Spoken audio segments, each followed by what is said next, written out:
Space and time are an abstraction. Time flies. Life moves from the past to the future. What happens now and what will happen in the future is always a result of what happened in the past. In our world, something is always being born, something dies and something remains the same. Everything in the universe is created, maintained for a certain amount of time, and then destroyed in order to be renewed in ideal form again. It's extremely difficult to say when Hinduism began. The tradition itself maintains that it's a timeless religion that has always existed. The origins of Hinduism can be traced to the ancient Indus Valley civilization. This would mean that the religion is over 4,000 years old. Along with ancient Egypt and Mesopotamia, it was one of 3 early civilizations of the Old World, and the most widespread among them. It was the real birthplace of Western ideology and culture.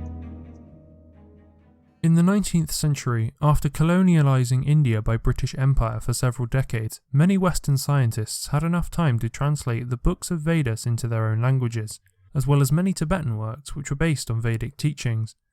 Western culture used the Vedic knowledge to explain mathematics, astronomy, aerodynamics, metaphysics, chemistry, and also to explore medicine.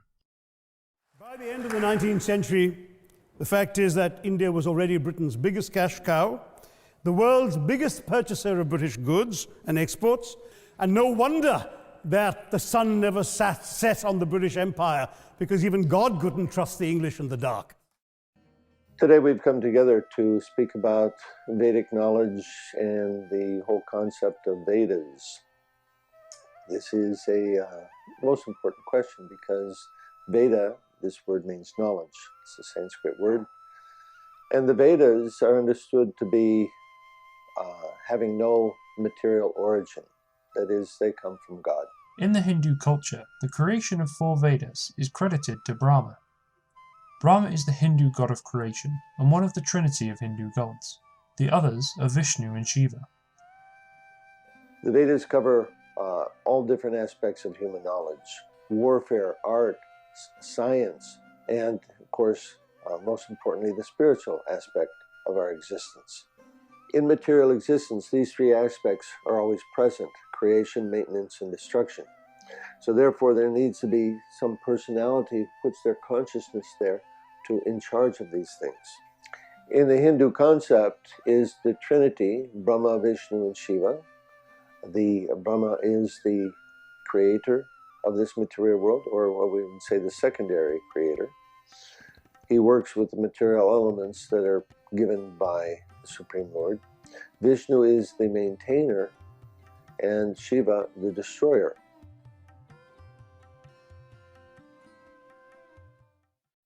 Many Western modern inventions are stolen from Vedas. Here is a list of Western famous inventors who were inspired or copied their works from Vedas.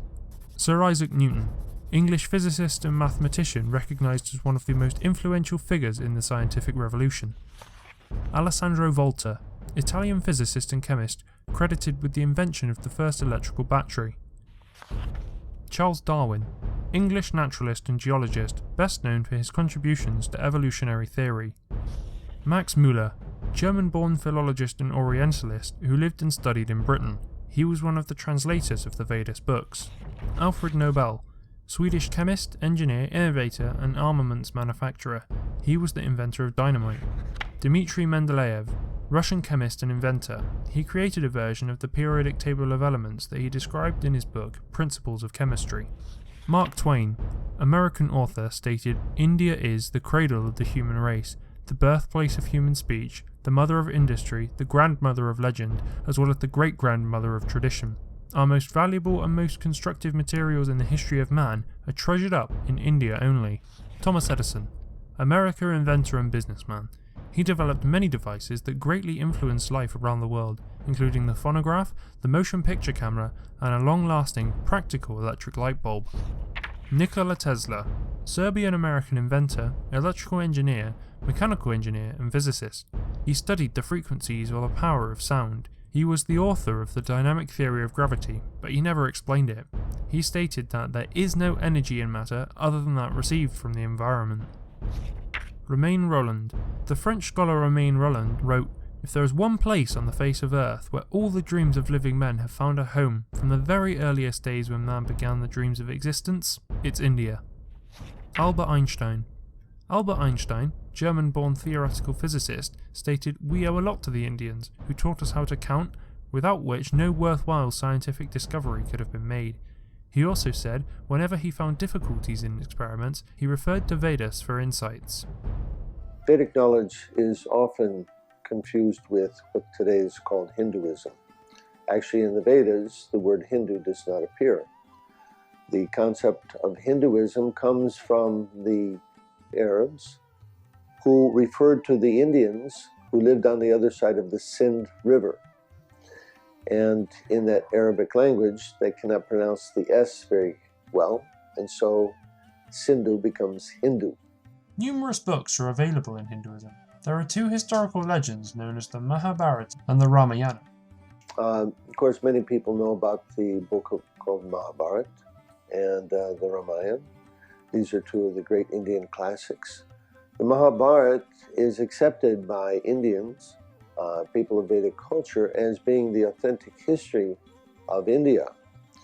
And that story takes place approximately 5,000 years ago, at the end of the last age, in which there's a great war on the basis, or let's say, a war fought over the principles of Dharma.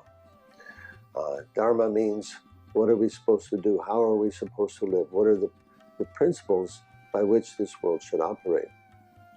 So, like we said, this world has two different personalities, the divine and or devas, and the demonic or asuras. And throughout the history of the world, there's always conflict between these two groups because they have different purposes.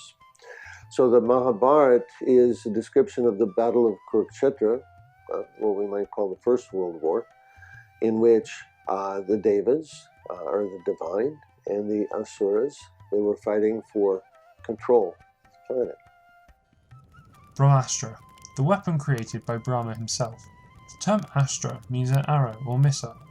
It was charged with all the power of the universe. There was neither a counter-attack nor a defense that could stop it. As we talked about the Battle of Kurukshetra, in the Mahabharata there's mention of the different astras or weapons that they used. One astra is called the Brahma Astra. And this is actually a type of atomic weapon. It's unconquerable force, but very different from today's atomic weapons in that the Brahmastra will attack or devastate one specific thing without harming anything around it. So it attacks with irresistible force, devastating force, without harming anything other than its intended target. So it's a very intelligent weapon, very powerful and intelligent. Ancient scripts have influenced great scientists in Germany, America, and all over the world. Hitler and the Nazi staff were exceptionally interested in ancient India and Tibet and sent expeditions to both of these places yearly, starting in the 1930s. Well, let me quantify World War I for you. Again, I'm sorry, from an Indian perspective, others have spoken of other countries. India supplied 70 million rounds of ammunition, 600,000 rifles and machine guns, 42 million garments were stitched and sent out of India. Someone challenged reparations elsewhere. Well, I'm sorry, Germany doesn't just give reparations to Israel. It also gave reparations to Poland. Perhaps some of the speakers here are too young to remember the dramatic picture of Chancellor Willy Brandt on his knees in the Warsaw Ghetto in 1970. The United States government supported all work on nuclear weapons. Operation Paperclip was a program in which over 1,500 German scientists, technicians and engineers from Nazi Germany and other foreign countries were brought to the United States for employment after World War II. Nuclear weapons are so destructive, and ballistic missiles are so swift, that any substantially increased possibility of their use, or any sudden change in their deployment, may well be regarded as a definite threat to peace. Many German research facilities and the personnel had been evacuated, particularly from the Berlin area. These scientists contributed towards the first NASA rocket engines and what followed are the first flights to space. We want to look at new designs, new materials, new technologies that will transform not just where we can go, but what we can do when we get there. By the mid-2030s, I believe we can send humans to orbit Mars and return them safely to Earth. And a landing on Mars will follow. And I expect to be around to see it. We announced 6 new sites for nuclear reactors. Clearly, we have to develop a training program for the 60,000 jobs that are going to be required in that nuclear industry, and the government remains very committed to it. I'm proposing a $40 million initiative led by a high-level team from the White House, NASA, and other agencies to develop a plan for regional economic growth and job creation. And I expect this plan to reach my desk by August 15th. By doing that, we will ramp up robotic exploration of the solar system, including a probe of the sun's atmosphere, new scouting missions to Mars and other destinations, and an advanced telescope to follow Hubble. This government is very concentrated at the moment on recovering from 25 years of no nuclear activity with what we've got. And we've got to concentrate on the reactors that are available, that we've had approval for, in order to get our next generation nuclear power off the ground. We know fully that thorium reactors will take 10 to 15 years to develop. There is a high cost in that development. Please forgive my ignorance, but what is thorium? It is named after the Norse god Thor. It comes out of monazite sands, which are largely found in India and Norway. And there are all sorts of other facts that she can find in Wikipedia, as indeed I did. My Lords, while some very interesting developments and work has been done in India on the thorium-based reactor systems, is it not true that even those who feel the research is very useful do also admit that it will remain very much a second string for a long time? And is it not vitally important that the government should not be diverted from building for the fastest possible program of building nuclear power stations? And should it not be noted by the anti-nuclear lobbies that the German decision to close down nuclear power will make Germany much more dependent on fossil fuels and will greatly increase the carbon emissions from Germany? Well, the noble friend makes a very valuable point. In India, he of course is referring to the Kak Rapper plant, which the Indians are trying to develop. Clearly, we must press on with our nuclear program. We are disappointed that Germany has taken a different attitude. I want to pay credit to all those people who are involved in the nuclear industry and in this debate, particularly in this House, who've kept a very steady nerve whilst all around us is going pear-shaped. And as a result, we will come out with a very careful and committed process for a new nuclear generation. Trinity was the code name of the first detonation of nuclear weapons, tested by the United States Army on July 16, 1945 in New Mexico. Production of uranium-235 and plutonium were enormous at this time. Oppenheimer's first words after the detonation of the bomb he quoted from Hindu epic Mahabharata. I remembered the line from the Hindu scripture, the Bhagavad Gita. Vishnu is trying to persuade the prince that he should do his duty, and to impress him takes on his multi-armed form and says, "Now I am become death, the destroyer of worlds."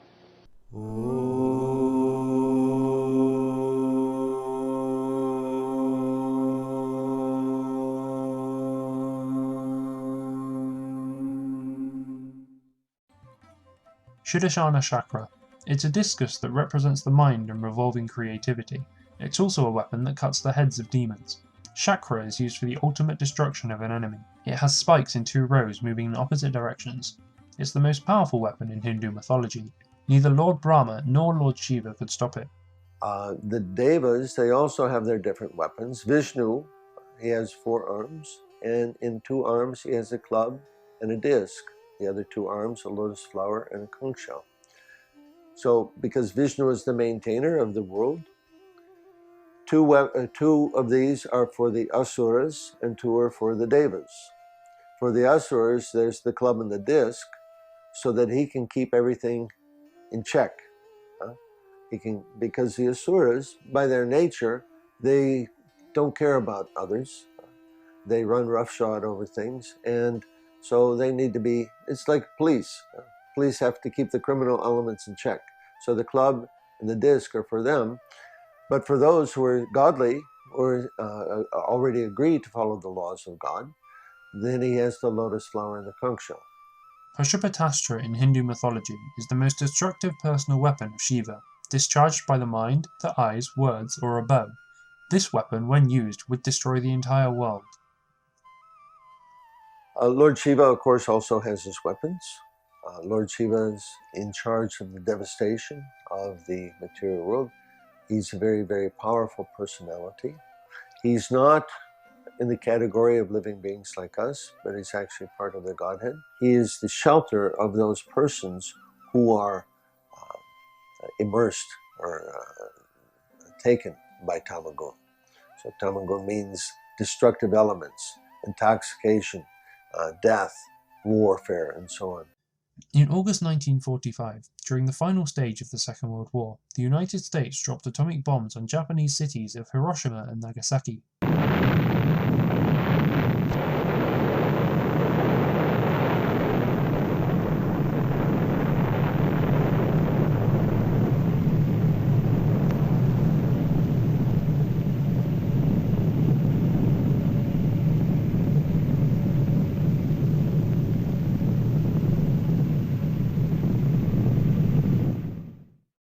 I was in my room, which faces the valley, and suddenly I saw a light, like magnesium light, flashlight, which filled the whole valley. And looking out of my window to find out the reason for this peculiar phenomena, I saw nothing besides this light, and turning from the window to the door of my room, I heard a crash. It may have been 10 seconds after seeing the light, the flashlight.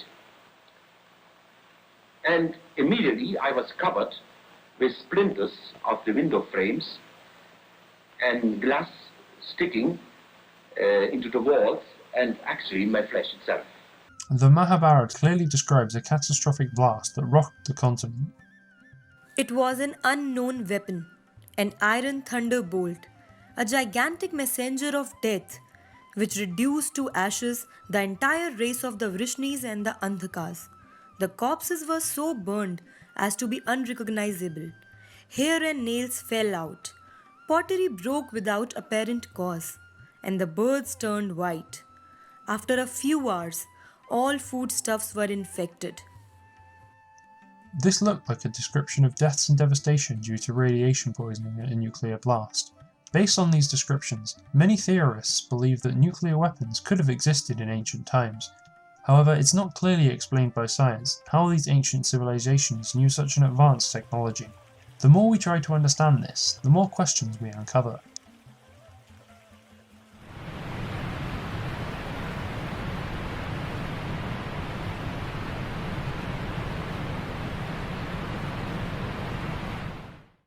One of the greatest mysteries of all time has been the sudden disappearance of Indus Valley civilization and all of its population. What could have caused the sudden destruction of the civilization and the complete disappearance from the face of the earth? When excavations of Harappa and Mohenjo-Daro were done, archaeologists found skeletons scattered all over the place. The skeletons were highly radioactive, as if some nuclear devastation had caused their sudden and untimely death. The sand turned into glass because of the high temperature or explosion. This effect is called vitrification. 4, 3, 2, 1, fire!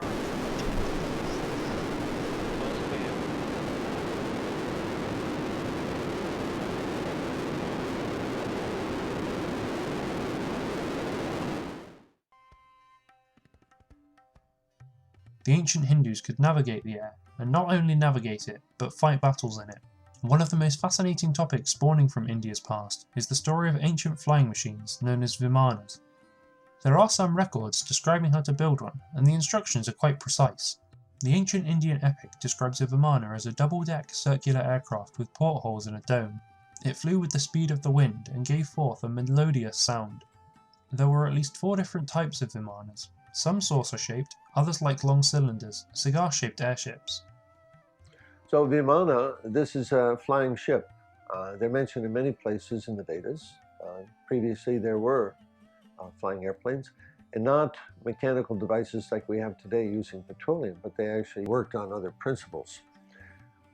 The description of there's one asura by the name of Shalva. He had a wonderful airplane that could become invisible, that had many different kinds of weapons that it could discharge. It could fly at different altitudes and different speeds. Any military commander today would be very happy to actually have such an airship. We beheld in the sky what appeared to us to be a mass of scarlet cloud resembling the fierce flames of a blazing fire. From that mass, many blazing missiles flashed, and tremendous roars, like the noise of 1,000 drums beaten at once. And from it fell many weapons winged with gold, and thousands of thunderbolts, with loud explosions, and many hundreds of fiery wheels. Loud became the uproar of falling horses, slain by these missiles, and of mighty elephants struck by the explosions. Those terrible Rakshasas had the shape of large mounds stationed in the sky. Vimanas were powered by some sort of anti-gravity. Vimanas took off vertically, and they were capable of hovering in the sky like a modern helicopter. A fighter aircraft is a military aircraft designed primarily for air-to-air combat against other aircrafts. There are also bombers and attack aircrafts whose main mission is to attack ground targets. The modern jets are highly equipped and ready for operation in a nuclear warfare environment. There are also military helicopters. The most common use of helicopters is to transport, but they can be modified to perform other missions, or even can be armed with weapons for attacking ground targets. The best combat helicopter is called Apache. It is armed with aerial rockets and can fly up to 180 mph. Very popular modern flying weapon is a combat drone, also known as a combat aerial vehicle system. And aircraft of this type have no onboard human pilot. However, it must include the ground drone controller, who must authorize any weapon release to prevent the drone attacking civilians.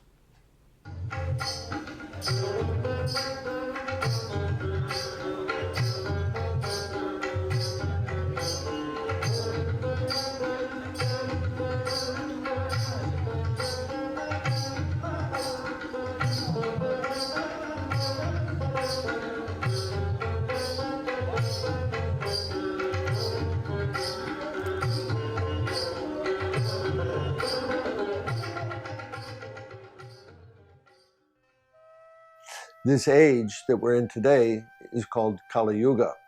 And the influence of this age is to reduce intelligence, to reduce the qualities of human beings. And so consequently our lives are becoming more and more crude, not better. The Vedic worldview is antithetical to what's given to us in the worldview of modern science. Modern science would have us believe that everything began from a big bang and it's evolving and getting better and better, and that what we have today is the pinnacle of human civilization. The Vedic opinion is completely opposite, that formerly there were very grand civilizations, and this age has become a much worse quality. So everybody's heard about the Golden Age, perhaps, and the Silver Age. There's Golden, Silver Age, Bronze Age, and now the Iron Age of Kali. This means degradation of human life. So now we have airplanes, we have flying ships, we have atomic weapons, but these are very crude compared to the airships and the weapons of former ages. The future is a concept. It doesn't exist. The point of life is here and now. The Vedic worldview explains time as being cyclical, that history does repeat itself again and again. So these four ages, the Golden Age, the Silver Age, the Bronze Age, and the Iron Age, they repeat one after the other. Each age has different qualities. And so the earth is somewhat like a multi-purpose room. So there's a time for those who are very saintly and a time for those who are very worldly. And each age has a particular religion that's given for the people according to their nature, according to their ability and understanding. In this age of Kali, because it's the most degraded age, religion is made to be very simple. I do believe there was a technologically advanced civilization before our own. Sadly, if they existed, those cultures vanished away 10,000 years ago. A lot of evidence becomes more and more convincing. And for those who doesn't believe it, to be fair, there is no real proof that it didn't exist as well. There could have been an apocalypse-like event destroying in the earlier civilization. In modern times, any archaeology from those cultures would be extremely difficult to identify. For example, the Antikythera mechanism, a complex device with 30 gears that is believed to be kind of an ancient computer. It was found in one of the Greek islands. There are signs and discoveries being found all over the world. I think there was an advanced ancient civilization before ours, and what's more, it was most certainly developed elsewhere and came here, particularly in Indus Valley. The cities of Harappa and Mohenjo-Daro were discovered. No other culture, including those of Egypt and Mesopotamia, were as advanced. Also, traces of artificial radioactive elements were found in Mohenjo-Daro, such as uranium, platinum, and even thorium. That would suggest that these ancient civilizations could be familiar with nuclear technology or even a nuclear war. Now, this knowledge could come from another civilization somewhere else in the universe, and that civilization could be much more advanced than we have in modern days.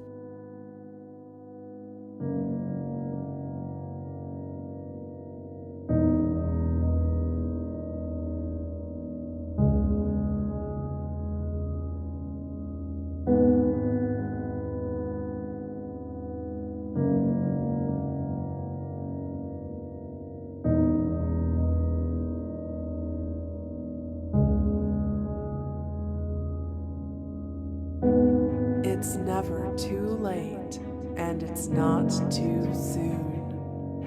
The day when things will change is the day we decide to change them. There, of course, are many different religions, and they all understand God in different ways.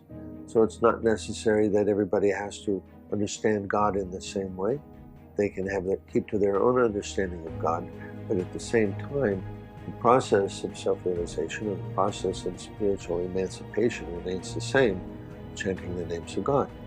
So one may use any bona fide name of God according to their religion, and still the result will be effective.